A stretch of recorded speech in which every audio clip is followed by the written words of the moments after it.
শ্রীমদ্ ভাগবত গীতাই একমাত্র গ্রন্থ যা মানুষকে সঠিক জীবনযাপনের পথ দেখায়। শ্রীমদ্ ভাগবত গীতায় মানব জীবনের প্রতিটি সমস্যার সমাধান পাওয়া যায়। খুব সহজ ভাষায় ভাগবত গীতা হলো পৃথিবীর প্রতিটি প্রশ্নের উত্তর।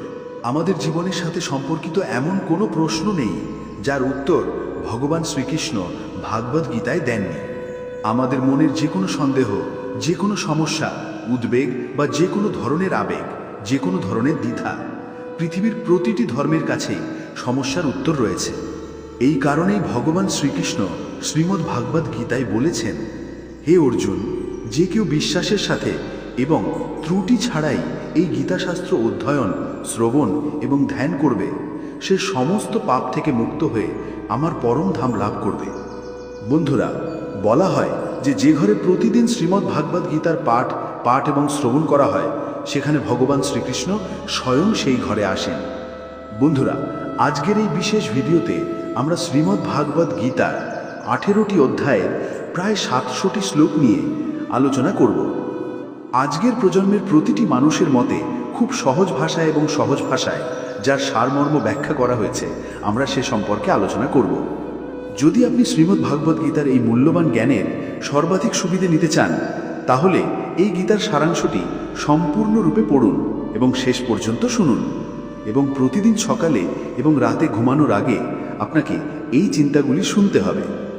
শ্রীমদ্ ভাগবত গীতায় ভগবান শ্রীকৃষ্ণ বলেছেন যে, হে অর্জুন, আমি সকল প্রাণীর হৃদয়ে অবস্থিত, সকলের আত্মা। আমি সকল প্রাণীর আদি, মধ্য এবং অন্ত। আমি গ্রহগুলির মধ্যে সূর্য, আমি বেদের মধ্যে সামবেদ, আমি ইন্দ্রিয়গুলির মধ্যে ইন্দ্র, আমি মন, আমি বিষ্ণু, জলাশয়ের মধ্যে আমি মহেশ, আমি পাহাড়ের মধ্যে সমুদ্র, আমি হিমালয়। এই সমগ্র পৃথিবীতে যা কিছু দেখতে পাও। কানহা বলেন যে কোনো ব্যক্তির প্রতি অতিরিক্ত আসক্তি ক্ষতিকারক, কারণ আসক্তি প্রত্যাশার দিকে পরিচালিত করে এবং প্রত্যাশা দুঃখের কারণ হয়ে ওঠে। প্রতিটি মানুষের সাফল্য অর্জনের ক্ষমতা রয়েছে। সে তার প্রতিটি স্বপ্ন পূরণ করতে পারে, কিন্তু সবাই সফল হয় না, কারণ সে তাৎক্ষণিকভাবে সফল হতে চায় অথবা মাঝপথে হাল ছেড়ে দেয়। তাই যদি তুমি সফল হতে চাও, তাহলে ধৈর্য ধরো। শ্রীকৃষ্ণ বলেন, এই পৃথিবী আমার মায়া, এই পৃথিবী কেবল আমার থেকেই জন্মেছে। আমি এটিকে লালন করি এবং আমি এই সৃষ্টিকে ধ্বংস করি। আমি অতীত, বর্তমান এবং ভবিষ্যতের সকল প্রাণীকে জানি, কিন্তু বাস্তবে কেউ আমাকে চেনে না। শ্রীকৃষ্ণ বলেন, ঠিক যেমন আলোর আলো অন্ধকারও জ্বলে, ঠিক একইভাবে সত্যও আলোকিত হয়। তাই মানুষের সর্বদা সত্যের পথ অনুসরণ করা উচিত। মানুষ তার জীবন সহজভাবে কাটাতে পারে, কিন্তু তবুও সে কখনো সরল জীবনযাপন করতে সক্ষম হয় না। সে সর্বদা উদ্বেগে ঘেরা থাকে। সে অতীতের বিষয়গুলি নিয়ে চিন্তা করে।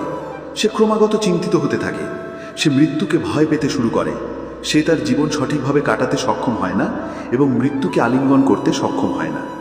হে অর্জুন, মৃত্যু একটি অপরিবর্তনীয় সত্য যা কখনো পরিবর্তন করা যায় না। যেহেতু এই পৃথিবীতে সৃষ্টির পর থেকে জন্ম মৃত্যুর চক্র চলছে। একজন মানুষ লক্ষ লক্ষ জিনিস জানতে পারে, অথবা সে সমগ্র বিশ্বকে জানতে পারে, কিন্তু যদি সে নিজেকে না জানে, তাহলে সে অজ্ঞ। কণ বলে, আমি পৃথিবীর মিষ্টি সুগন্ধ এবং আমি আগুনের সুগন্ধ, আমি তাপ, সমস্ত জীবের জীবন এবং আমি তপস্বীদের আত্মসংযমও। যদি তুমি ঈশ্বরের কাছে কিছু চাও, তাহলে তার উপর রাগ করো না, কারণ ঈশ্বর তোমার পছন্দের জিনিস দেন না, বরং তিনি কেবল তাই দেন যা তোমার জন্য ভালো। কেউ যদি তোমাকে প্রত্যাখ্যান করে কারণ সে তোমার মূল্য সত্যিই বোঝে না, তাহলে খারাপ লাগবে না। যে সম্পর্ক আমাদের কাঁদিয়ে তোলে, তার চেয়ে গভীর আর কোনো সম্পর্ক নেই, এবং যে সম্পর্ক আমাদের কাঁদিয়ে ফেলে, তার চেয়ে দুর্বল আর কোনো সম্পর্ক নেই। সর্বদা শান্ত থাকো, এটি তোমার জীবনে সাহায্য করবে। তুমি এটাকে খুব শক্তিশালী পাবে, কারণ লোহা কেবল ঠান্ডা হলেই শক্তিশালী হয়, কিন্তু যখন এটি গরম থাকে তখন এটি যে কোনো আকারে ঢালাই করা যেতে পারে।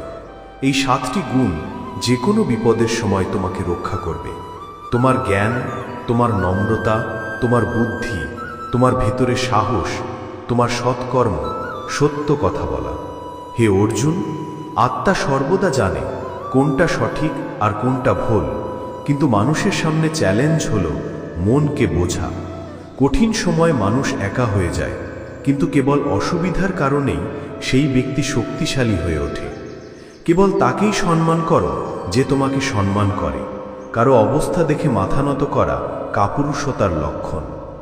হে অর্জুন, যে কখনো আনন্দ করে না, কাউকে ঘৃণা করে না, শোক করে না বা কামনা করে না, যে ভালো ও মন্দ সব কাজ ত্যাগ করেছে, একজন জ্ঞানী ব্যক্তি আমার খুব প্রিয়। আমাকে লাভের 3টি উপায় আছে: ধ্যান, জ্ঞান, জ্ঞান এবং কর্মযোগ। এবং এই সকলের মধ্যে কর্মযোগ সবচেয়ে গুরুত্বপূর্ণ। মানুষ যেমন তার পুরানো পোশাক ত্যাগ করে নতুন পোশাক পরিধান করে, ঠিক তেমনি আত্মাও পুরানো অকেজো শরীর ত্যাগ করে নতুন শরীর ধারণ করে। এটাই প্রকৃতির নিয়ম। এই সত্যকে গ্রহণ করে আজকে নির্ভয়ে জীবনযাপন করা উচিত। যদি তুমি তাকে বিশ্বাস করতে চাও, তাহলে তার কথার প্রতি নয়, বরং তার কর্মের প্রতি মনোযোগ দাও। রাগের সময় একটু থেমে এবং ভুলের সময় একটু নত হলে জীবন সহজ হয়ে যায়। ভগবান শ্রীকৃষ্ণ বলেন, যে ব্যক্তি আমাকে জানে সে এই জগৎ থেকে মুক্ত। আমার মধ্যে জানার মতো আর কিছুই থাকে না। এমন ব্যক্তি জন্ম মৃত্যুর বন্ধন থেকে মুক্ত হয়ে যায়। যদি কেউ ভাগবত গীতা পড়ে এবং তা অনুসরণ করে, তাহলে তার সমস্ত অপকর্মের প্রভাব দূর হয়ে যায়। যার ভাগ্যে আছে সে ছুটে আসবে, এবং যার ভাগ্যে আছে সে ফিরে আসবে না, সে আসার পরেও পালিয়ে যাবে। যেমন বাতাসের ঝোঁক নৌকাকে বিচলিত করে, তেমনি মানুষের ইচ্ছা বুদ্ধিকে বিচলিত করে। জ্ঞানী ব্যক্তি হলেন তিনি, যিনি অন্যদের পর্যবেক্ষণ করেন এবং তাদের বৈশিষ্ট্য থেকে শিক্ষা নেন। তিনি তাদের তুলনা করেন না বা হিংসা করেন না। অস্ত্র কেবল দেহকে রক্ষা করে। তারা আঘাত করতে পারে, কিন্তু শব্দ আত্মাকে আঘাত করে। যে ব্যক্তি নিজেকে ঈশ্বর থেকে পৃথক বলে মনে করে না এবং এই দেহের সাথে নিজেকে কোনো সম্পর্ক বলে মনে করে না, সে জন্ম ও মৃত্যু থেকে চিরতরে মুক্তি পায়। যদি আপনি সুখী হতে চান, তাহলে জীবন আপনার নিজের পরিস্থিতির উপর ভিত্তি করে সিদ্ধান্ত নেন। যারা বিশ্বের উপর ভিত্তি করে সিদ্ধান্ত নেন, তারা সর্বদা অসুখী থাকেন। যারা আধ্যাত্মিক সচেতনতার শিখরে পৌঁছেছেন, তাদের পথ নিঃস্বার্থ কর্ম, এবং যারা ঈশ্বরের সাথে একতাবদ্ধ হয়েছেন, তাদের পথ স্থিতিশীলতা এবং শান্তি। মানব কল্যাণ ভাগবত গীতার মূল লক্ষ্য। তাই মানুষের কর্তব্য পালনের সময় মানব কল্যাণকে অগ্রাধিকার দেওয়া উচিত। শ্রীকৃষ্ণ বলেছেন, যে আপনাকে সমর্থন করেন তাকে সমর্থন করুন, এবং যে আপনাকে বিশ্বাসঘাতকতা করে তাকে পরিত্যাগ করুন। আপনার কখনোই এমন জায়গায় যাওয়া উচিত নয় যেখানে আপনাকে সম্মান করা হয় না, অন্যথায় লোকেরা আপনাকে দুর্বল এবং বোকা মনে করবে। যেখানে বৃষ্টি হয় না সেখানে ফসল নষ্ট হয়ে যায়, এবং যেখানে কোনো মূল্যবোধ থাকে না সেখানে জাত নষ্ট হয়ে যায়। যারা বলে যে আমার সময় নেই, বাস্তবে তাদের সময় আছে, কিন্তু তাদের বিশেষ সম্পর্কের গণনায় তোমার নাম নেই। হে অর্জুন, যে আমার উৎকৃষ্ট জন্ম এবং কর্মকাণ্ডকে সত্যিকার অর্থে বোঝে, সে দেহ ত্যাগ করার পর আর জন্ম নেয় না এবং আমার পরম ধাম লাভ করে। যে সমস্ত বাসনা ত্যাগ করে, আমি এবং আমারের আকাঙ্ক্ষা এবং অনুভূতি থেকে মুক্ত হয়, সে অপরিমেয় শান্তি লাভ করে। যে ব্যক্তির জ্ঞানের অভাব রয়েছে এবং ঈশ্বরে বিশ্বাস নেই, সে জীবনে কখনো সুখ এবং সফলতা পেতে পারে না। ঈশ্বর আমাদের যা দিয়েছেন তা আমাদের জন্য যথেষ্ট। এটি একটি অপরিবর্তনীয় সত্য।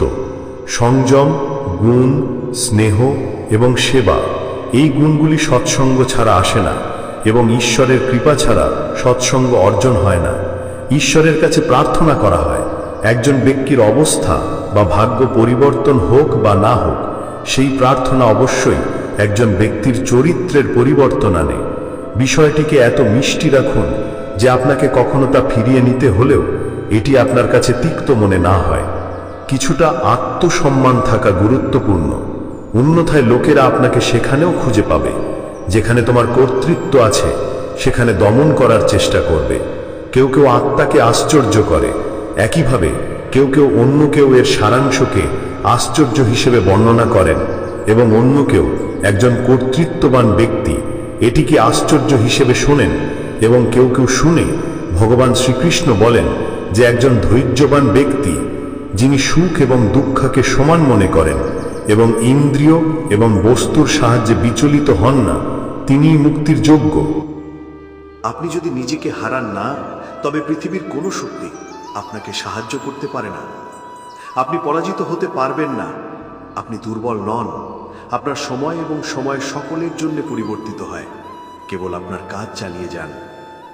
যিনি কখনো কষ্ট দেখেননি, তিনি কখনো তার শক্তি উপলব্ধি করতে পারবেন না। যারা অন্যের দুঃখ বোঝেন, যাদের করুণা আছে, যাদের হৃদয় ভালো, তারা আর কখনো পরাজিত হবেন না। আপনার জন্ম নিতে হবে না। কাউকে কিছু দেওয়ার জন্য গর্ব করবেন না। কে জানে আপনি পূর্বজন্মের ঋণ দিচ্ছেন নাকি পরিশোধ করছেন। অহংকারী ব্যক্তির বংশ, গৌরব এবং প্রতিপত্তি তিনটেই চলে যায়। যদি আপনার বিশ্বাস না থাকে, তাহলে রাবণ, গৌরব এবং কংসের দিকে তাকান এবং চুপ থাকুন। ক্ষমার চেয়ে বড় উত্তর আর কিছু নেই, এবং ক্ষমা করার চেয়ে বড় শাস্তি আর কিছু নেই। ধৈর্যের শক্তি আছে। এমন ব্যক্তির শক্তির সাথে কেউ প্রতিযোগিতা করতে পারে না। আমাদের অপ্রয়োজনীয় উদ্বেগ এবং মনের ভয় এমন একটি রোগ যা আমাদের আধ্যাত্মিক শক্তিকে ভেঙে দেয়। বলা হয় যে মানুষের জীবনের চ্যালেঞ্জ থেকে পালানো উচিত নয়, এবং ভাগ্য এবং ঈশ্বরের ইচ্ছার মতো শক্তি ব্যবহার করা উচিত নয়।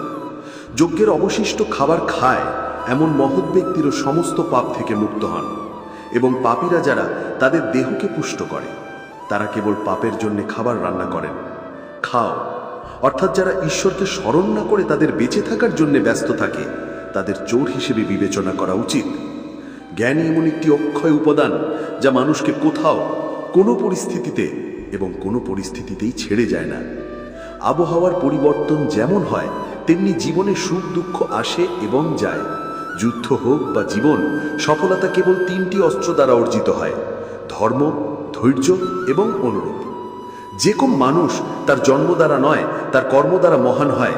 কিছু অর্জন করতে হয়, তাই নিজের উপর বিশ্বাস রাখুন, কারণ আপনার সমর্থন যতই ভালো এবং সত্য হোক না কেন, আপনি সর্বদা তা ত্যাগ করেন। আপনার বন্ধু গরিব হোক বা ধনী, আপনার খারাপ সময় সে আপনাকে কতটা সমর্থন করে তা বিবেচ্য নয়। তবে আপনার ধর্ম যাই হোক না কেন, একজন ভালো মানুষই গুরুত্বপূর্ণ। আমাদের কাজের জন্য জবাবদিহি করুন, ধর্মের জন্য নয়। আপনি যদি সুখের জন্য কাজ করেন তাহলে আপনি সুখ পাবেন না, তবে আপনি যদি সুখের জন্য কাজ করেন তাহলে আপনি অবশ্যই সুখ পাবেন। যখন তুমি অন্যের ভালো চাও, তখন তোমার জীবনেও সেই ভালো জিনিস ফিরে আসে। এটাই প্রকৃতির নিয়ম। তোমার মূল্য তুমি কি তা দ্বারা নির্ধারিত হয় না, তুমি নিজেকে কি তৈরি করতে সক্ষম তা দ্বারা নির্ধারিত হয়। একটা হাসি খুশি মন এবং একটা হাসি খুশি মুখই আসল সম্পদ। সে যত বেশি তোমার জন্য অপেক্ষা করবে, মনে রেখো, সময় এলে সে তোমাকে এত কিছু দেবে যে তুমি তা সামলাতেও পারবে না। যদি কেউ তোমাকে সমর্থন না করে, হতাশ হয়েও না, কারণ ঈশ্বরের চেয়ে বড় সঙ্গী আর কেউ নেই। সুখ স্বাধীনতার উপর নির্ভর করে, এবং স্বাধীনতা নির্ভর করে তুমি কতটা সাহসী তার উপর। বিশ্বাস ছাড়া এই পৃথিবীতে কেউ নেই। এছাড়াও একটি সম্পর্ক দীর্ঘস্থায়ী হতে পারে না। যদি গতকালের দিনটি কোনো ভুলের কারণে দুঃখে কেটে যায়, তাহলে আজকের দিনটিকে স্মরণ করে নষ্ট করো না। এমন অনেক মানুষ আছেন যারা কর্ম করার সময় সর্বোচ্চ সফলতা অর্জন করেছেন, যেমন জনক ইত্যাদি। মানুষ কেবল আসক্তি ছাড়াই কর্মের মাধ্যমেই সর্বোচ্চ সফলতা অর্জন করেছেন। তাই সর্বদা সৎকর্ম করা উচিত এবং ফলাফলের আকাঙ্ক্ষা থেকে দূরে থাকা উচিত। হে অর্জুন, এই তিন জগতে আমার কোনো কর্তব্য নেই এবং আমি কিছু পাওয়ার যোগ্যও নই, তবু আমি কর্ম সম্পাদনের সময় আমার কর্তব্য পালন করি। শ্রী ভগবান বলেন, হে পার্থ, যদি আমি কর্ম সম্পাদনে সতর্ক না হই, তাহলে একটি বড় বিপর্যয় ঘটবে, কারণ মানুষ সর্বত্র আমার পথ অনুসরণ করে। মানুষ এই পৃথিবীতে ক্ষতিগ্রস্ত। কেউ কষ্টে থাকা ব্যক্তিকে সাহায্য করে না, এবং যদি কেউ একটু সফল হয়, তবে কেউ তার ওপর খুশি হয় না। তাই কাউকে তোমার দুঃখের কথা বলো না এবং কাউকে তোমার সুখ প্রকাশ করো না। মানুষের খাদ্যাভ্যাস সর্বদা সাত্ত্বিক এবং সুষম হওয়া উচিত। যে ব্যক্তি কি খাবে, কতটা খাবে, কোথায় খাবে এবং কিভাবে খাবে তা বোঝে না, সে কখনো ঈশ্বরকে খুঁজে পাবে না।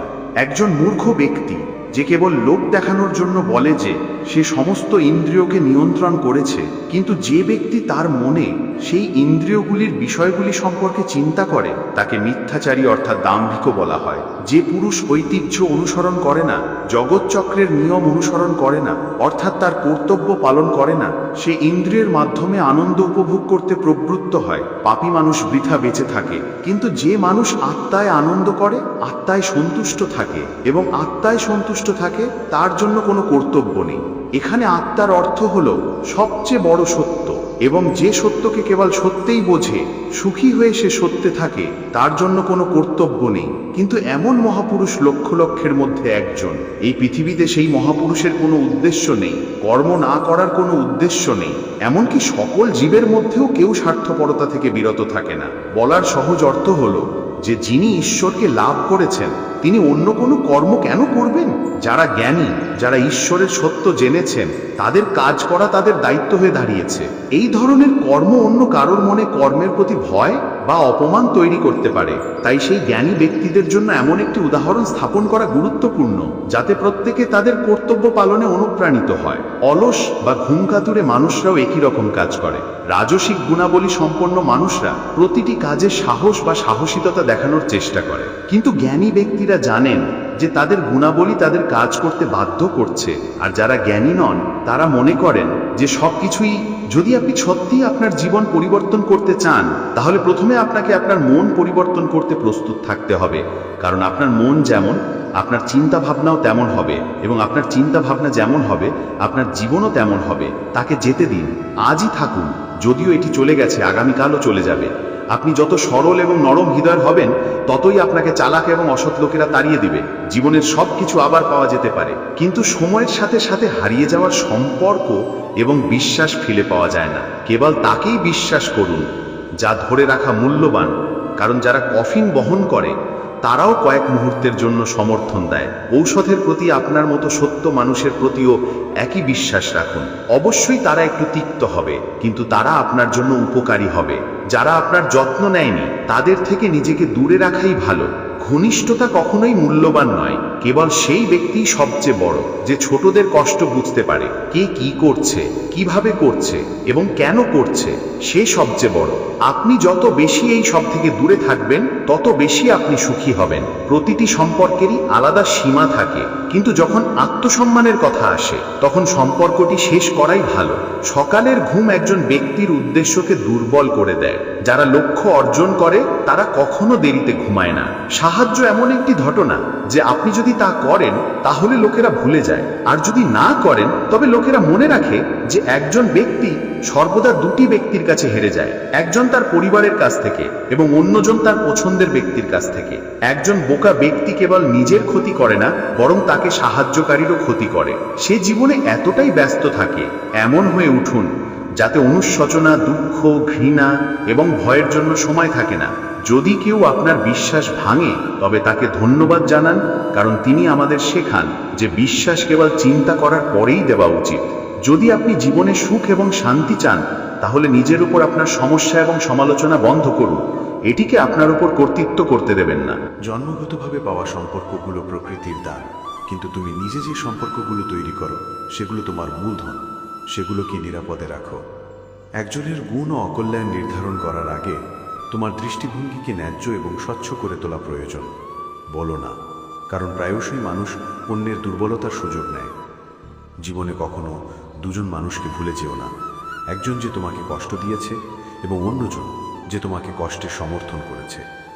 ভগবান শ্রীকৃষ্ণ বলেন, যেখানে তোমার নিজের মানুষ কষ্টে আছে সেখানে মনে ছোট করো না। আমি আমার মুখ ফিরিয়ে নেব এবং আমি সেখানে তোমাকে সমর্থন করব। কারো কাছে এতটা মাথা নত করো না যে সে তোমাকে পতিত ব্যক্তি ভাবতে শুরু করবে। মানুষ তখনই তোমাকে সম্মান করবে যখন তুমি তাদের মতো তাদের উপেক্ষা করতে শিখবে। প্রদীপের জীবন পুজোর যোগ্য নয় কারণ এটি জ্বলে, কিন্তু সেই জন্যই সে শ্রদ্ধেয়, কারণ সে অন্যদের প্রতি ঈর্ষান্বিত এবং অন্যদের প্রতি ঈর্ষান্বিত হয় না। সাফল্য এবং অসাফল্য উভয়ই জীবনের অংশ, উভয় স্থায়ী নয়। একে অপরের কথা বলার পরিবর্তে যদি মানুষ একে অপরের কথা বলে, তাহলে জীবনের অর্ধেক অভিযোগ দূর হয়ে যাবে। তুমি অন্যদের সাথে কথা বলতে শিখবে।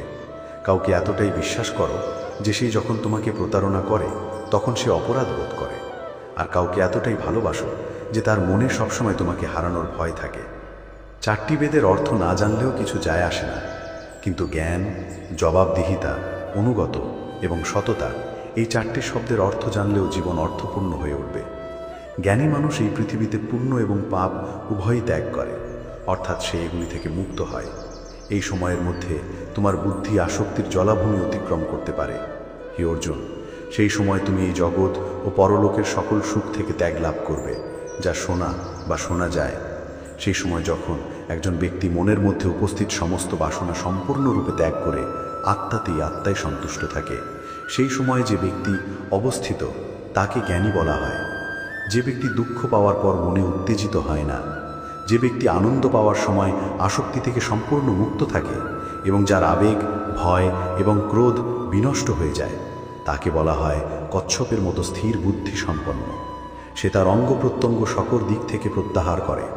একইভাবে যখন একজন মানুষ ইন্দ্রিয়ের বস্তু থেকে সর্বতোভাবে তার ইন্দ্রিয়গুলিকে প্রত্যাহার করে, তখন তার বুদ্ধি স্থিতিশীল থাকে। একইভাবে কার সাথে কথা বলতে হবে, কখন এবং কতটা, তা বুঝতে হবে। যদি তুমি এটা বুঝতে পারো, তাহলে তুমি তোমার জীবনকে নিয়ন্ত্রণ করতে পারবে। তুমি অর্থপূর্ণ হয়ে উঠেছ। কণ বলে, জীবনে যদি কখনো সুযোগ পাও, তাহলে কারো সাথে অর্থপূর্ণ হওয়া স্বার্থপরতা নয়। ধর্মে ভরা হৃদয় ধর্মকে উপদেশ দেয়, আর অধার্মিকতায় ভরা হৃদয় অধার্মিকতার উপদেশ দেয়। মানুষ ঈশ্বরে বিশ্বাস করে না বলে অসুখী হয় না, মানুষ ঈশ্বরে বিশ্বাস করে না বলে অসুখী হয়। সময় এলে সবাই তা পায়। যখন তুমি শুরু করবে, তখন স্বাভাবিকভাবেই তুমি ব্যর্থতার মুখোমুখি হতে পারো, কারণ অনেক সময় তোমাকে পতনও পেতে হয়। এটা সম্ভব, কিন্তু এর অর্থ এই নয় যে তুমি সেই কাজ করা বন্ধ করে দেবে। এমন একটা সময় আসবে যখন তুমি নিখুঁত হয়ে উঠবে এবং তোমার সমস্ত কাজ সফল হবে। মন শক্তি ও শক্তি পায়, এটাই প্রকৃতির নিয়ম। প্রজাপতিকে সাহায্য করে শিষ্য তাকে সংগ্রাম করার সুযোগ দেয়নি, যার ফলে সে মারা যায়। বন্ধুরা, আমাদের জীবনেও এই একই নিয়ম প্রযোজ্য। জীবনে মূল্যবান কিছুই প্রচেষ্টা ছাড়া পাওয়া যায় না। এমনকি পেট ভরানোর জন্য প্রতিটি প্রাণীকে তার নির্ধারিত কর্তব্য পালন করতে হয়। এই পৃথিবীর কোনো প্রাণীই কর্ম ছাড়া বাঁচতে পারে না। শ্রীমদ্ ভগবদ্ গীতার নতুন শিক্ষা হলো আমাদের সর্বদা আমাদের মন ও চিন্তাভাবনাকে নিয়ন্ত্রণ করা উচিত। আমরা যদি জীবনে সফল হতে চাই, তাহলে আমাদের উচিত ইতিবাচক ও গঠনমূলক চিন্তাভাবনা গ্রহণ করা এবং আশাবাদী হওয়া এবং হতাশাবাদী চিন্তাভাবনা থেকে নিজেদের দূরে রাখা। ভগবান শ্রীকৃষ্ণ বলেন, বন্ধুরত্ন মনস্তস্যেন মাত্মেবত মনোজিত অনথ মনস্তস্য শত্রুভেততে মে শত্রুবত। এর অর্থ হলো, যারা তাদের মনকে জয় করেছে তাদের মন তাদের বন্ধু, কিন্তু যারা তা করতে ব্যর্থ হয় তাদের মন তাদের শত্রুর মতো কাজ করে। আসুন আমরা একটি গল্পের মাধ্যমে এটি বুঝতে পারি। একসময় একটি গ্রামের কাছে একটি বিশাল গুহা ছিল। সেই গুহায় এক ভয়ঙ্কর রাক্ষস বাস করত। প্রতিটি গ্রামবাসী এতে ভীত ছিল। রাক্ষস একদিন 17 বছর বয়সী এক বালক এক রাখাল তার ভাইদের সাথে দেখা করতে গ্রামে আসে। যখন সে দানবটির কথা জানতে পারে, তখন সে তার ভাইদের জিজ্ঞাসা করে, তোমরা এই দানবের সাথে লড়াই করো না কেন? তার ভাইরা দানবটিকে দেখে ভীত হয়ে পড়ে। তারা উত্তর দেয়, তুমি কি দানবটিকে দেখেছো? সে এত বড় যে তাকে হত্যা করা যাবে না। ছেলেটি উত্তর দেয়, এমন নয় যে তাকে হত্যা করা যাবে না, কারণ সে এত বড়, কিন্তু বাস্তবতা হলো সে এত বড় যে কোনো গুলি মিস করতে পারে না। এরপর যা ঘটেছিল তা সকলেই প্রত্যক্ষ করেছে। 17 বছর বয়সী বালকটি তার গুলতি দিয়ে দৈত্যকার দানবটিকে হত্যা করেছে। দানবটি একই ছিল, কিন্তু তার দৃষ্টিভঙ্গি ভিন্ন ছিল। অতএব যখনই আমরা কোনো কঠিন পরিস্থিতির মুখোমুখি হই বা নিজেকে কোনো কঠিন পরিস্থিতিতে পাই, তখন এটি আমাদের উপর নির্ভর করে যে আমরা আমাদের মনকে নিয়ন্ত্রণ করি এবং ইতিবাচকভাবে মোকাবিলা করি এবং সফল হই, নাকি আমরা আমাদের মনের নেতিবাচক এবং হতাশাবাচী চিন্তাভাবনার কাছে নতি স্বীকার করি এবং হাল ছেড়ে দিই। বন্ধুরা, অষ্টম ধর্মোপদেশে যাওয়ার আগে যদি আপনি এই ভিডিওটি থেকে কিছু শিখতে চান, তাহলে আপনাকে অনুরোধ করা হচ্ছে যে আপনি এই ভিডিওটি লাইক করুন। আর যদি আপনি প্রথমবারের মতো আনমোল সাথী চ্যানেলে আসেন, তাহলে চ্যানেলটি সাবস্ক্রাইব করতে এবং নোটিফিকেশন চালু করতে ভুলবেন না। শ্রীমদ্ ভগবদ্গীতার অষ্টম গুরুত্বপূর্ণ ধর্মোপদেশ হল, এই পৃথিবীর কোনো প্রাণী তাদের কর্মের পরিণতি থেকে বাঁচতে পারবে না। আমাদের যে কোনো কর্মের পরিণতি আমাদের ভোগ করতে হবে। যদি আমরা ভালো কাজ করে থাকি, তাহলে কঠিন সময়ে আমাদের ভালো কাজ আমাদের সেই কষ্ট থেকে রক্ষা করবে। কিন্তু যদি আমরা ভুল কাজ বা পাপ করে থাকি, তাহলে আমরা অবশ্যই তাদের শাস্তি পাব। মানুষ যত গোপনে কাজ করুক না কেন, যতই চালাকি করুক না কেন, ঈশ্বর আমাদের প্রতিটি কর্মের উপর নজর রাখেন। শ্রীকৃষ্ণ বলেন যে কেবল কর্ম থেকে মুখ ফিরিয়ে কেউ কর্মের পরিণতি থেকে মুক্তি পেতে পারে না, এবং কেবল শারীরিক ত্যাগ করে কেউ জ্ঞান লাভের অবস্থা অর্জন করতে পারে না। আসুন আমরা এটি একটি গল্পের মাধ্যমে বুঝতে পারি। দুই বন্ধু একটি গ্রামে বাস করত। তারা দুজনেই সিদ্ধান্ত নিয়েছিল যে তারা গ্রামে যথেষ্ট অর্থ উপার্জন করছে না, তাই তারা অর্থ উপার্জনের জন্য শহরে গিয়েছিল। কয়েক বছর সেখানে থাকার পর তারা প্রচুর অর্থ উপার্জন করে। তারপর তারা বাড়ি ফিরে যাওয়ার সিদ্ধান্ত নেয়। তখন তারা বেশ ভালো অর্থ উপার্জন করেছিল। সেই সময় পরিবহনের কোনো ব্যবস্থা ছিল না। তারা তাদের গরুর পিঠে করে ভ্রমণ করছিল। পথে রাত নেমে এসেছিল এবং তারা আজ রাতে এখানে বিশ্রাম নেওয়ার সিদ্ধান্ত নেয়। এক বন্ধু বলল, আমি এখানেই থাকবো এবং টাকা রক্ষা করব। তুমি বাজারে যাও এবং খাবারের ব্যবস্থা করো। বন্ধুটি বাজারে যাওয়ার সময় তার মনে একটা পাপপূর্ণ চিন্তা এলো। সে ভাবল, আমরা অনেক টাকা উপার্জন করেছি, যদি আমি তাকে এখানে মেরে ফেলি তাহলে সব আমার হবে, নইলে আমাকে অর্ধেক টাকা দিতে হবে। এই দুষ্ট চিন্তা মাথায় নিয়ে সে তার বন্ধুর খাবারে বিষ মিছিয়ে দিল এবং বিষযুক্ত খাবার খেয়ে সে ঘটনাস্থলেই মারা গেল। লোকটি তার সমস্ত টাকা নিয়ে বাড়ি ফিরে এলো। কিছু সময় পরে তার একটি পুত্র সন্তানের জন্ম হয়। যখন পুত্রের জন্ম হয় তখন সে খুব অসুস্থ হয়ে পড়ে। সে তার উপার্জিত সমস্ত অর্থ তার ছেলের চিকিৎসায় ব্যয় করে। ছেলেটি বড় হয় এবং তার সম্পদ নষ্ট হয়ে যায়। যখন তার ছেলে একটু বড় হলো তখন তার বাবা জিজ্ঞেস করলো, বাবা, তুমি এত অসুস্থ কেন? তুমি কেন কখনোই ভালো হচ্ছ না? আমি আমার জীবনের সব কিছু তোমার ওপর বিনিয়োগ করেছি, তবুও তুমি এখনো অসুস্থ। ছেলে উত্তর দিল, কোন ছেলে, কোন বাবা? আমি তোমার বন্ধু, যাকে তুমি বিষ প্রয়োগ করে হত্যা করেছ। আমার হিসাব মেটানোর জন্য তোমার ছেলে হিসেবে তোমার ঘরে জন্ম নিয়েছি। এখন আমাদের হিসাব সমান। আমার জীবন শেষ। বন্ধুরা, শ্রীমদ্ ভগবদ্গীতার এই শিক্ষা আমাদের শিক্ষা দেয় যে কেউ যতই চালাক বা বুদ্ধিমান হোক না কেন, যদি তারা কোনো ভুল কাজ করে থাকে তবে তাকে তার পরিণতি ভোগ করতেই হবে, শীঘ্র হোক বা দেরিতে। কেউ তাদের কর্মের পরিণতি ভোগ না করে এড়াতে পারে না। শ্রীমদ্ ভগবদ্গীতার সপ্তম গুরুত্বপূর্ণ শিক্ষা হল, প্রতিটি প্রাণী সুখ এবং শান্তি কামনা করে, কিন্তু আমাদের জীবনে দুঃখের সবচেয়ে বড় কারণ হল আমাদের নিজস্ব আকাঙ্ক্ষা। যখন আমাদের একটি আকাঙ্ক্ষা পূর্ণ হয় তখনই আরেকটি আকাঙ্ক্ষার জন্ম হয়। আকাঙ্ক্ষার কোনো শেষ নেই, তাই আমাদের অবশ্যই আমাদের আকাঙ্ক্ষা নিয়ন্ত্রণ করতে হবে। ভগবান শ্রীকৃষ্ণ বলেছেন যে, বিহয় কামান্য সর্বপুমাংস চরতি নিপ্র নির্মম নিহন্তু মাধি গচ্ছতি, যার অর্থ হল, যে ব্যক্তি তার সমস্ত জড় বাসনা এবং আকাঙ্ক্ষা ত্যাগ করে এবং আসক্তি এবং অহংকার ছাড়াই তার কর্তব্য পালন করে, কেবল সেই ব্যক্তি শান্তি লাভ করে। এখানে ভগবান শ্রীকৃষ্ণ বলেছেন যে কোনো ধরনের ইচ্ছা বা আকাঙ্ক্ষা মনের মধ্যে রেখে শান্তি অর্জন করা যায় না। তাই শান্তি অর্জনের জন্য প্রথমে একজন ব্যক্তিকে তার মন থেকে আকাঙ্ক্ষা দূর করতে হবে। আসুন একটি ছোট গল্পের মাধ্যমে এটি বুঝতে পারি। একবার এক গ্রামে একজন সাধু থাকতেন। তিনি সর্বদা স্তোত্র গাইতে এবং ঈশ্বরের প্রশংসা জপ করে সময় কাটাতেন এবং খুব খুশি হতেন। একদিন তিনি গ্রামের বাইরে বনে নির্মিত তার কুঁড়ে ঘরে যাচ্ছিলেন। পথে তিনি একটি বাজারের মুখোমুখি হলেন। এখান দিয়ে যাওয়ার সময় সাধুর নজর একটি দোকানে পড়ল, যেখানে সেই ঝুড়িগুলিতে অনেক ঝুড়ি রাখা ছিল। খেজুর দেখে সাধুর খেজুর খাওয়ার ইচ্ছা হলো, কিন্তু তার কাছে টাকা ছিল না। তাই তিনি তার ইচ্ছা দমন করলেন। সন্ন্যাসী কুঁড়ে ঘরের দিকে হাঁটতে শুরু করলেন।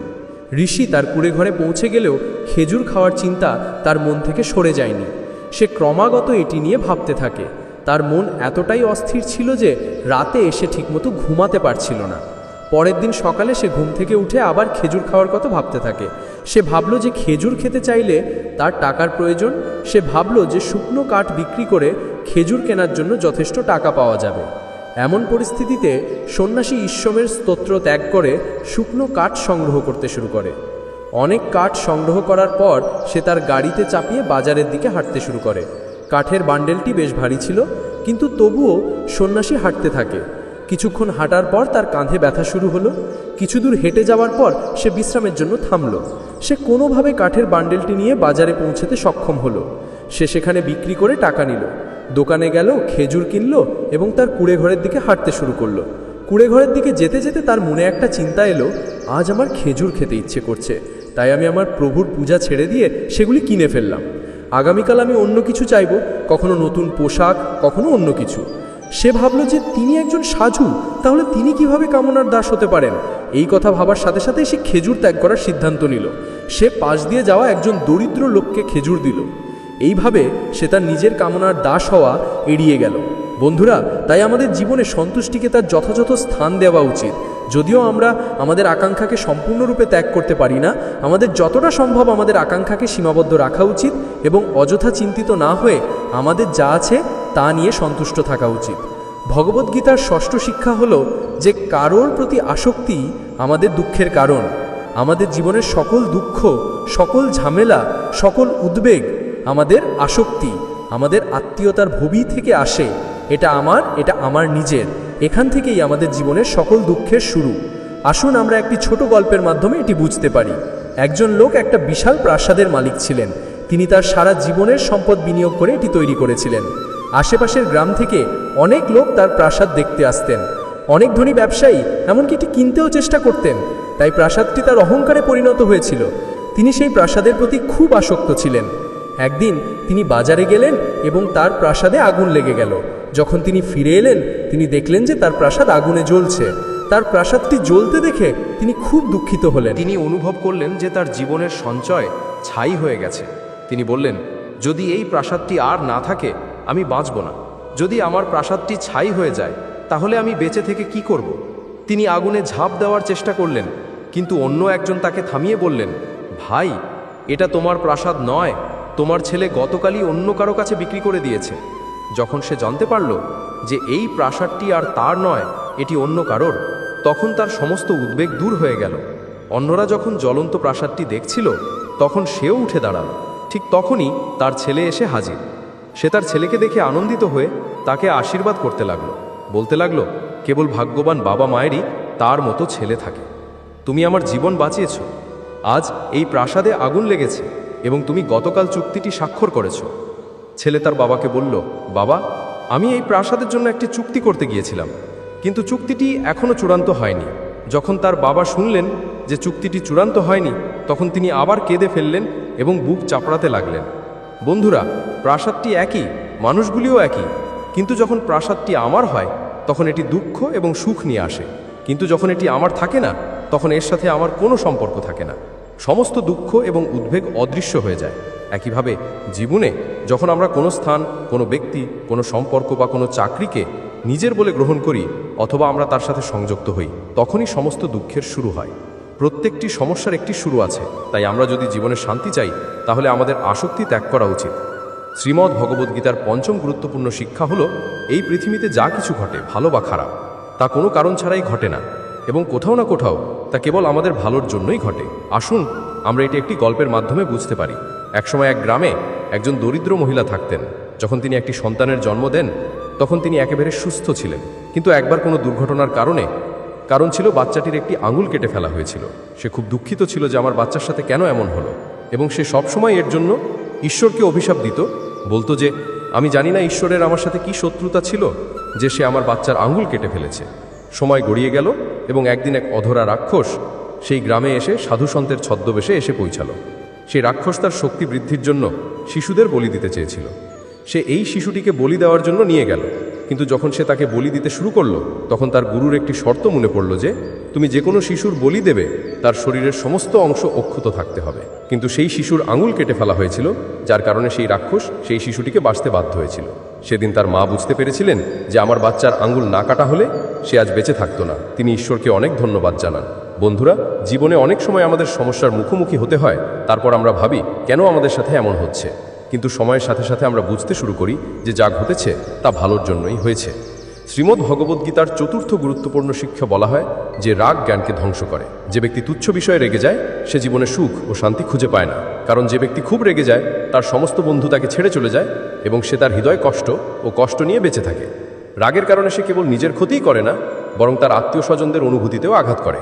আমরা একটি ছোট গল্পের মাধ্যমে এটি বুঝতে পারি। একবার এক রাজা তার ছেলের আচরণে খুব দুঃখিত হতেন। তার ছেলে খুব রেগে যেত এবং বারবার রেগে যেত। যখন সে রেগে যেত তখন সে দেখতে পেত না যে তার সামনে কে আছে এবং তার মনে যা আসতো তাই বলতেন। রাজা বুঝতে পারছিলেন না যে তার কি করা উচিত। তিনি তার ছেলেকে অনেকবার বোঝানোর চেষ্টা করেছিলেন, কিন্তু তার উপর এর কোনো প্রভাব পড়েনি। একদিন রাজা তাকে গুরুদেবের কাছে নিয়ে গেলেন। গুরুদেব রাজার সব কথা শুনে বললেন এবং বললেন, চিন্তা করো না, তার রাগ কয়েকদিনের মধ্যেই পুরোপুরি চলে যাবে। রাজা গুরুকে প্রণাম করলেন এবং তার ছেলেকে গুরুর কাছে রেখে ফিরে এলেন। পরের দিন গুরুদেব সেই শিষ্যকে কুঁড়ে ঘরে নিয়ে গেলেন এবং বললেন, যখনই তুমি রেগে যাবে এখান থেকে একটি পেরেক নিয়ে দেয়ালে হাতুড়ি দিয়ে আঘাত করো। শিষ্য গুরুদেবকে জিজ্ঞাসা করলেন, এর ফলে কি হবে? গুরুদেব বললেন, তুমি শীঘ্রই জানতে পারবে। শিষ্য ঠিক তাই করলেন। যখনই তিনি রেগে যেতেন তিনি সেই কুঁড়ে ঘরে গিয়ে দেয়ালে একটি পেরেক মারতেন। যেহেতু সেই শিষ্য খুব রেগে যেতেন, প্রথম দিনেই সেখানে 10টিরও বেশি পেরেক লাগানো হতো, কিন্তু সেই পেরেকগুলো ঠিক করার জন্য তাকে বারবার সেই কুঁড়ে ঘরে পৌঁছাতে হতো। তাই সে ভাবল যে কুঁড়ে ঘরে গিয়ে পেরেক মারার জন্য যে প্রচেষ্টা করতে হয় তার চেয়ে কম প্রচেষ্টায় আমি আমার রাগ নিয়ন্ত্রণ করতে পারবো। পরের দিন সে 8টি পেরেক মারত, তার পরের দিন 6টি, তারপর 4টি, তারপর 3টি, তারপর 2টি, তারপর এমন একটা দিন আসতো যখন সে আর রাগ করতো না এবং দেয়ালে একটিও পেরেক ঠুকে দিত না। সে খুব খুশি হল। সে খুশি হয়ে তার গুরুদেবের কাছে গেল এবং বলল, আজ আমি দেয়ালে একটাও পেরেক ঠুকে দেইনি, কারণ আমি একবারও রাগ করিনি। গুরুদেব তার প্রশংসা করলেন এবং তার সাথে কুঁড়ে ঘরে গেলেন এবং দেয়ালের সামনে দাঁড়ালেন। তিনি শিষ্যকে বললেন, তোমার শিক্ষা এখনো শেষ হয়নি। শিষ্য জিজ্ঞাসা করলেন, গুরুদেব এখন আমার কি করা উচিত?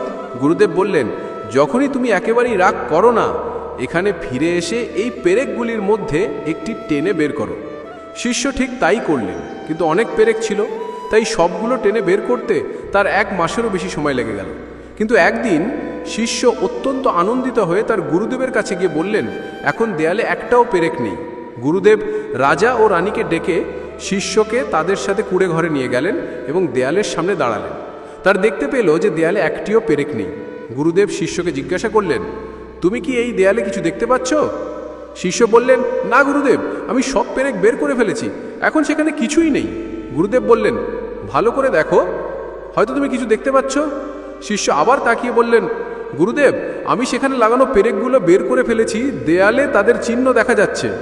গুরুদেব বললেন, ঠিক যেমন তুমি দেয়ালে পেরেক ঢুকিয়ে বের করে দিয়েছিলে, কিন্তু তার চিহ্ন দেয়ালেই থেকে যায়। একইভাবে যখন তুমি রেগে যাও তখন এটা ঘটে। যখন তুমি তোমার বাবা মা বা অন্য কারো উপর রেগে যাও তখন তাদের হৃদয়ে আঘাত লাগে, তারা ব্যথা অনুভব করে এবং একটি চিহ্ন সেখানেই থেকে যায়। তারপর তুমি যত ইচ্ছা তাদের কাছে ক্ষমা চাইতে পারো, কিন্তু তুমি চাইলেও সেই চিহ্ন মুছে ফেলতে পারো না। এই কথা শুনে শিষ্য তার ভুল বুঝতে পেরে কাঁদতে লাগলো এবং তার বাবা মাকে জড়িয়ে ধরে বলল, আজ থেকে আমি আর রাগ করব না বন্ধুরা। যে ব্যক্তি তার রাগ নিয়ন্ত্রণ করতে পারে না সে জীবনে কিছুই সামলাতে পারে না। একজন রাগান্বিত ব্যক্তির কোনো বন্ধু থাকে না। প্রত্যেক মানুষই রাগান্বিত ব্যক্তির কাছ থেকে পালিয়ে যায়। এমন ব্যক্তি কখনো শান্তি পায় না। যদি তুমি জীবনে শান্তি চাও তাহলে ছোট ছোট বিষয়ে রাগ করা বন্ধ করা উচিত। শ্রীমদ্ ভাগবত গীতার 3য় গুরুত্বপূর্ণ শিক্ষা হলো, জীবনে কিছুই স্থায়ী হয় না, কারণ পরিবর্তন প্রকৃতির নিয়ম। যখনই জীবনে কোনো দুঃখ বা অসুবিধা আসে তখন সেই সময়ে কখনো সাহস হারানো উচিত নয়। কেবল একটু ধৈর্য ধরো, ধৈর্য ধরো। যে ব্যক্তি কঠিন সময় নিজেকে নিয়ন্ত্রণ করে এবং মনকে শান্ত রাখে, সেই ব্যক্তি দুঃখ এবং অসুবিধা সহজেই কাটিয়ে এগিয়ে যায়। আমরা একটি গল্পের মাধ্যমে এটি বুঝতে পারি। একজন ধনী ব্যক্তি তার গুরুর কাছে গিয়ে গুরুজিকে বলে, গুরুজি, আজকাল আমাদের ব্যবসা ভালো চলছে, কিন্তু সময়ের কোনো নিশ্চয়তা নেই। যদি আমি জীবনে কখনো কোনো অসুবিধার সম্মুখীন হই বা কোনো খারাপ সময় আসে, তাহলে সেই সময়ের জন্য আমাকে এমন একটি মন্ত্র বলুন, অথবা সেই খারাপ সময় থেকে কিভাবে বেরিয়ে আসব তার জন্য আমাকে কিছু ভালো পরামর্শ দিন। তারপর গুরু সেই ধনী ব্যক্তির হাতে একটি তাবিজ বেঁধে বললেন, এই তাবিজে আমি একটি মন্ত্র লিখেছি, আমি একটা শক্তিশালী মন্ত্র লিখেছি। যখনই তোমার জীবনে খুব খারাপ সময় আসে অথবা কোনো বিরাট ঝড় তোমার উপর আঘাত হানে আর তুমি মনে করো এর চেয়ে খারাপ আর কিছু হতে পারে না, তখন তাবিজটি খুলে আমার লেখা মন্ত্রটি পাঠ করো। এই মন্ত্রটি পাঠ করলে তুমি অপরিসীম শক্তি অর্জন করবে। একদিন এরকম কিছু ঘটেছিল। আরেকজন ধনী ব্যবসায়ীর সেই ধনী ব্যক্তির ব্যবসার উপর বিরাট প্রভাব পড়েছিল। এর কারণে সে এমন পরিস্থিতিতে পড়েছিল যে তাকে তার ব্যবসা বন্ধ করে তার কিছু লোকের সাথে শহর ছেড়ে চলে যেতে হয়েছিল। সেই সময় ধনী ব্যক্তিটি খুব দুঃখিত হয়ে পড়েছিল। হঠাৎ তার মনে পড়েছিল যে গুরুজি তাকে একটি তাবিজ দিয়েছিলেন। গুরুজি বলেছিলেন, যখনই তোমার জীবনে খুব খারাপ সময় আসবে তখন এটি খুলে পাঠ করো, এর ভেতরে লেখা শক্তিশালী মন্ত্রটি আমাকে অপরিসীম শক্তিতে ভরিয়ে দেবে। ধনী ব্যক্তি ভাবল যে এর চেয়ে খারাপ আর কি হতে পারে। সে ভাবল যে এই মন্ত্রটি পাঠ করার সময় সে গুরুজির দেওয়া তাবিজটি খুলে মন্ত্রটি পাঠ করতে শুরু করলো। ভেতরে লেখা ছিল, চিন্তা করো না, এই মন্ত্রটি পাঠ করার পর এটিও কেটে যাবে। ধনী ব্যক্তিটি তার হৃদয়ে শান্তির অনুভূতি অনুভব করলেন এবং তার মধ্যে শক্তির অনুভূতি জাগল। তার বিশ্বাস জাগ্রত হলো। সে বুঝতে পারল যে এই খারাপ সময় স্থায়ী হবে না, তাড়াতাড়ি বা পরে এটিও কেটে যাবে। অতএব তার সাহস হারানো উচিত নয়। তাকে তার ব্যবসা পুনর্নির্মাণ করতে হবে।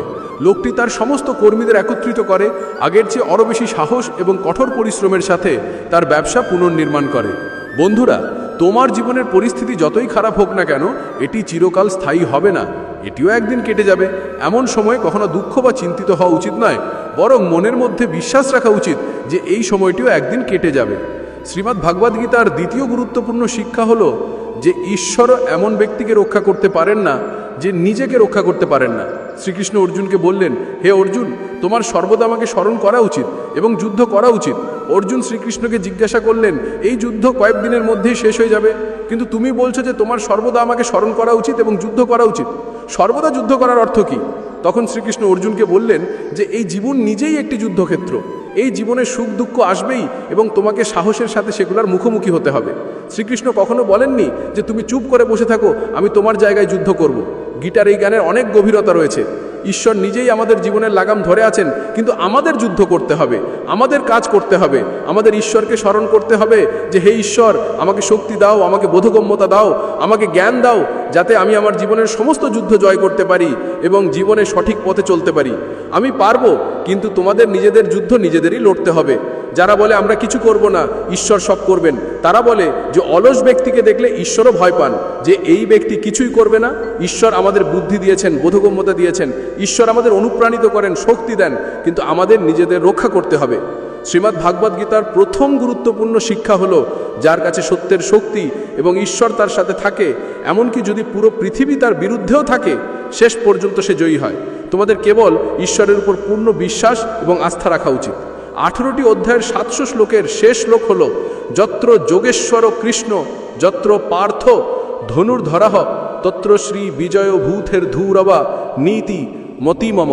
অর্থাৎ যেখানে যোগের অধিপতি কৃষ্ণ এবং শ্রেষ্ঠ ধনধরী জিজ্ঞাসা করতেন যে যুদ্ধে কে জয়ী হচ্ছে এবং কে হেরে যাচ্ছে, কারণ সে আত্মবিশ্বাসী ছিলেন যে ভীষ্মপিতা আমার পক্ষে, গুরু দ্রোণাচার্য আমার পক্ষে এবং এমনকি কর্ণও আমার পক্ষে, তাহলে কে আমাদের পরাজিত করতে পারেন?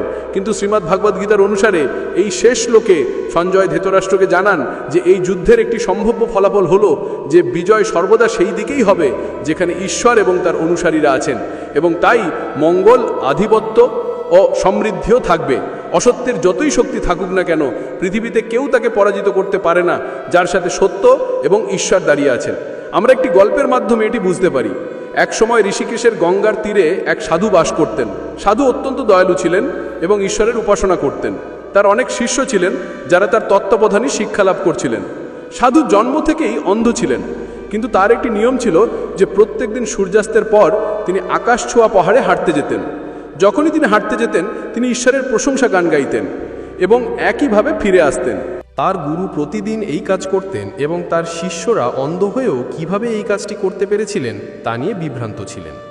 একদিন কৌতূহলবশত একজন শিষ্য জিজ্ঞাসা করলেন, বাবা, আপনি প্রতিদিন এত উঁচু পাহাড়ে আরোহণ করেন, আপনি যখন হাঁটতে যান সেখানে গভীর খাদ থাকে এবং আপনি দেখতেও পান না, আপনার পা হোঁচট খায় বা কোনো বন্য প্রাণী এসে পড়ে, তাহলে কি আপনি কখনো ভয় পান না?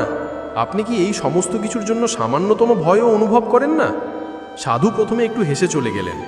পরের দিন সকালে তিনি তার শিষ্যকে হাঁটতে তার সাথে যেতে বললেন। পাহাড়ে ওঠার সময় সাধু শিষ্যকে বললেন, যদি আপনি কোনো গভীর খাদের মুখোমুখি হন তাহলে আমাকে জানান। তারা দুজনেই হাঁটতে থাকলেন। যখনই তারা একটি গভীর খাদের কাছে এলো, শিষ্য সাধুকে ঘটনাটি জানালেন এবং বললেন, বাবা, একটি গভীর খাদ এসে পড়েছে। এই কথা শুনে বাবা শিষ্যকে বললেন, এখন তুমি আমাকে এই খাদে ঠেলে দাও। এই কথা শুনে শিষ্য অবাক হয়ে চারপাশে তাকালো। আমি তোমাকে কিভাবে ঠেলে দেব? আমি এমন কাজ করার কথা ভাবতেও পারি না। শিষ্য আরও বললেন, আপনি আমার গুরু, আমি আমার শত্রুকেও এত গভীর খাদে ঠেলে দেব না। সাধু বললেন, আমি তোমাকে আমাকে ঠেলে দিতে বলছি, এটা আমার আদেশ, আর যদি তুমি না মানো তাহলে তুমি নরকে যাবে। শিষ্য বললেন, বাবা, আমি নরকে কষ্ট পেতে প্রস্তুত, কিন্তু আমি নই, আমি এটা মোটেও করতে পারি না। তারপর সাধু শিষ্যকে বললেন, এখন তুমি বুঝতে পারছো, যখন তুমি একজন সাধারণ মানুষ হয়েও আমাকে গভীর খাদে ঠেলে দিতে পারো না, তাহলে আমার ঈশ্বর কিভাবে আমাকে খাদে পড়তে দিতে পারেন? ঈশ্বর সর্বদা পতিতদের তুলে ধরেন এবং কখনো কারোর সাথে অন্যায় হতে দেন না। আমাদের সাথে যা কিছু ঘটে তা আমাদের কর্মের ফলাফল। এই কথা শুনে শিষ্য তার গুরুকে প্রণাম করে এই শিক্ষার জন্য ধন্যবাদ জানালেন। বন্ধুরা, এই ছোট্ট গল্প থেকে আমরা শিখেছি যে আমাদের কখনোই ঈশ্বরের প্রতি আমাদের বিশ্বাস কমানো উচিত নয়। যদি এখনই আপনার সাথে খারাপ কিছু ঘটে তবে এটি ভবিষ্যতে খুব ভালো কিছু ঘটতে চলেছে তার লক্ষণ হতে পারে। অতএব সর্বদা ঈশ্বরের প্রতি বিশ্বাস রাখুন, তিনি অবশ্যই আপনার জন্য ভালো কিছু ভেবেছেন। বন্ধুরা, আমরা আশা করি ভগবদ্গীতার এই পবিত্র শিক্ষাগুলি জানার পর আপনার জীবনে নতুন এবং ইতিবাচক শক্তি এসেছিল। এই গীতা জ্ঞানটি লাইক করুন এবং সবার সাথে শেয়ার করুন। চ্যানেলটি সাবস্ক্রাইব করতে এবং সকলের জন্য নোটিফিকেশন সেট করতে ভুলবেন না এবং মন্তব্যে ভালোবাসার সাথে লিখুন জয় শ্রী রাধে কৃষ্ণ।